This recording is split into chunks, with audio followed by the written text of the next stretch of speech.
morning, guys! So, church time! Yee! Excited lang ako. Alam mo yun, masarap. Pwede naman siya online talaga. Pero iba kasi kapag nasa on-site ka and talagang marirefresh ka rin talaga everyday. Tapos walang distractions or anything kapag on-site. Tapos family day na rin after talaga.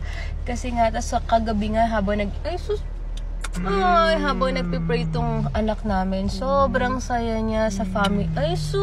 Sobrang saya daw niya sa family day. Sabi ko kay daddy, tignan mo, simple things like that, talagang na-appreciate ng mga bata. Akala mo lang sa atin, minsan parang boring, sana natulog ka na lang, or what.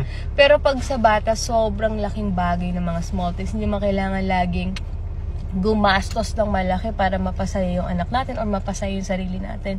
Maraming mga bagay, guys, at importante lang nga, tama nga sila mga nababasa ko, importante lang sa bata is yung sino nakakasama talaga nila palagi at sino nandiyan para sa kanila.